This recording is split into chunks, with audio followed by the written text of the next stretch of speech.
నాగమల్లేశ్వరి గారు, డైవర్షన్ పాలిటిక్స్లో బాగా ఆరితేరినటువంటి ఈ ప్రభుత్వం ఈరోజు సతీష్ మరణం పైన ఉన్న అనుమానాలపైన ప్రజల్లో ఒక చర్చ జరుగుతున్నప్పుడు వైఎస్ఆర్సీపీ అధికార ప్రతినిధి వెంకటరెడ్డిని వైఎస్ఆర్సీపీకి సంబంధించి ఒక గట్టి వాయిస్గా నిలబడిన వెంకటరెడ్డిని అరెస్ట్ చేయటం ద్వారా మొత్తం డైవర్ట్ చేసి ఇటు తిప్పేయాలనే కుట్రేమన్నా చేస్తోందా?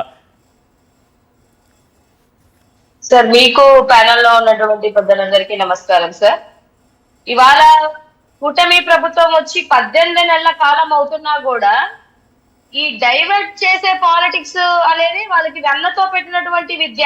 అందులో మనకు ప్రావీణ్యం లేదు కానీ వీళ్ళకైతే మాత్రం వెన్నతో పెట్టినటువంటి విద్య సార్. అసలు ఈ సతీష్ హత్య కేసుకి అసలు వెంకటరెడ్డి గారిని అరెస్ట్ చేయడానికి ఏమైనా సంబంధం ఉందా సార్? అసలు నేను పొద్దున్న నుంచి ఆశ్చర్యపోతున్న విషయం ఏంటంటే, అధికార ప్రతినిధిని, ఒక పార్టీ అధికార ప్రతినిధిని అరెస్ట్ చేసినటువంటి చరిత్ర ఎక్కడన్నా ఉందా సార్? అంటే మేము డిబేట్స్ లో మాట్లాడకూడదా?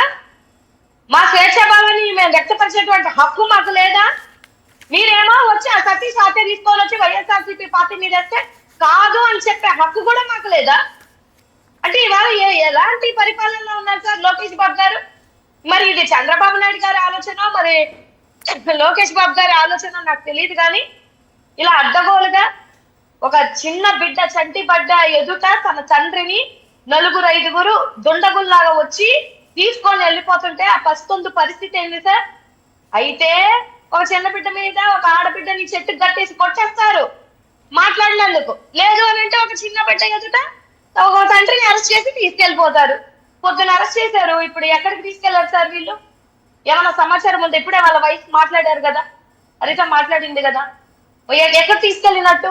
ఏం సాధిద్దామని మీరు అధికార ప్రతినిధుల మీద మీరు అరెస్ట్ చేస్తున్నారు అని అంటే, ఈవెన్ డిబేట్లలో కూర్చున్నప్పటికీ కూడా 4-5 డిబేట్ చేసే వ్యక్తులు మీరు ఎంత వెటకారంగా మాట్లాడతారు సార్ వాళ్ళు? అసలు జగన్మోహన్ రెడ్డి గారు అని కూడా అనరు. మళ్ళీ మేము చంద్రబాబు నాయుడు గారు అంటాము, లోకేష్ బాబు గారు అంటాము, పవన్ కళ్యాణ్ గారు అంటాము. మా నాయకుని సింగులర్ గా మాట్లాడుతుంటే మేము ప్రశ్నించొద్దా? మేము మాట్లాడొద్దా సార్? మాట్లాడినందుకు అరెస్టు చేసుకొని వెళ్ళిపోతుంటారా అడ్డగోలుగా? ఏం సార్ ఇది? మరి మమ్మల్ని తిట్టేవాళ్ళు, మమ్మల్ని మాట్లాడేవాళ్ళు, ఇప్పుడు సీమరాజు అనేటువంటి వ్యక్తి మాట్లాడట్లేదా? మరి ఆయన ఏదో పెద్ద ఒక ఇంట్లో కూర్చొని పెట్టి ఆస్థాన కవిని ఇచ్చేసినట్టుగా చేస్తున్నారు. మరి ఆర్పీ మాట్లాడుతున్నారు, ఆర్పీని అరెస్ట్ చేయరా? అక్కడ ఉన్నటువంటి అధికార ప్రతినిధులు అడ్డగోలుగా మాట్లాడుతున్నారు, వాళ్ళందరినీ అరెస్ట్ చేయరా? అంటే వైఎస్ఆర్సీపీ కార్యకర్తల నుంచి వైఎస్ఆర్సీపీ అధికార ప్రతినిధులు గొంతులు ఎత్తకూడదు, గొంతు ఎత్తి మాట్లాడకూడదు. మీరు కూడా పోస్టులు పెడుతుంటారు, మీరు కూడా కొన్ని వీడియోస్ పెడుతుంటారు, కాస్త జాగ్రత్తగా ఉండాలేమో అని అనిపిస్తోంది నాకు సార్. పొద్దున్న నుంచి నాకు టార్చర్. నేను వెంకటరెడ్డి గారి కోసం ఇది ఖండిస్తున్నాను. నేను ఒక అధికార ప్రతినిధిగా పెట్టినప్పటి నుంచి నెక్స్ట్ నువ్వే, లేకపోతే నెక్స్ట్ నాగార్జున, లేకపోతే నెక్స్ట్ శేఖర్ రెడ్డి. ఏంది సార్ ఇది? ఏంటి మేము అధికార ప్రతినిధమా లేకపోతే ఇంకేమన్నా అనుకుంటున్నారా? ఎంతమందిని అరెస్ట్ చేసుకొని పోతారు అడ్డగోలుగా మీరు? ఇదే పరిపాలన సార్, నాకు అర్థం అవ్వట్లేదు.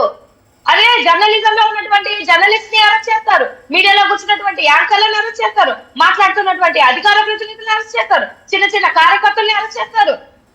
ఇప్పటికి 700 మందిని అరెస్ట్ చేశారంటే సంవత్సరం పాటు మీ పరిపాలనలో రోజుకొకరు 2 అరెస్ట్ చేసుకుంటే మేడం. ఇదే ఇన్సిడెంట్ జరిగిన తర్వాత, సతీష్ మరణం తరువాత ఎల్లో మీడియా డిబేట్లలో కూటమి నేతలు, బీజేపీ నాయకులు, టీడీపీ నాయకులు కూర్చొని వైఎస్ఆర్సీపీ నేతలే ఇది చేయించారన్నట్టు మాట్లాడారే. మరి వారిని అరెస్ట్ చేయరా? వారికి వర్తించవా ఈ చట్టాలు? డైరెక్ట్ లైవ్ లో వాళ్ళ ఇష్టం. ఇప్పటికీ తమ్నైల్స్ ఉన్నాయి అలానే.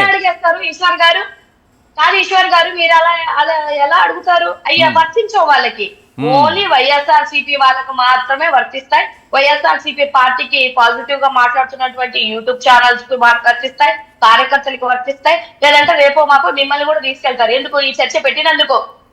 ఈ చర్చ మీరు పెట్టి ఈ క్వశ్చన్లు మమ్మల్ని అడిగి జనానికి నిజాలు తెలియజేస్తున్నారు కాబట్టి మిమ్మల్ని కూడా పట్టుకెళ్తారు. లేదు, ఈ చర్చ మీద కూర్చొని మేము మాట్లాడుతున్నందుకు మమ్మల్ని కూడా తీసుకొని వెళ్తారు. ఇదే సార్ పద్ధతి? రేపు మోదీ గారు వస్తున్నారు కదా, మోదీ గారి యొక్క యాత్ర ఉంది కదా, మోదీ గారి యాత్ర మీద పెట్టండి కాన్సన్ట్రేషన్. వెంకటరెడ్డి గారి మీద కాన్సన్ట్రేషన్ పెట్టి అది చూడండి. ఆ సీసీ ఫోటోస్ ఒక్కరికన్నా యూనిఫామ్ ఉందా సార్? యూనిఫామ్ లేదా? అసలు అర్థం కాని విషయం. సుప్రీంకోర్టు అంత క్లియర్ గా మొన్న చెప్పిన తర్వాత కూడా యూనిఫామ్ లేకుండా ఎంత ధైర్యంగా వచ్చేస్తున్నారంటే పోలీసులు. మరి ఏంటో వాళ్ళకు ఉన్నటువంటి ధైర్యం ఏంటో, సుప్రీంకోర్టును కూడా లెక్క చేయని విధానం ఏంటో అర్థం కావట్లేదు.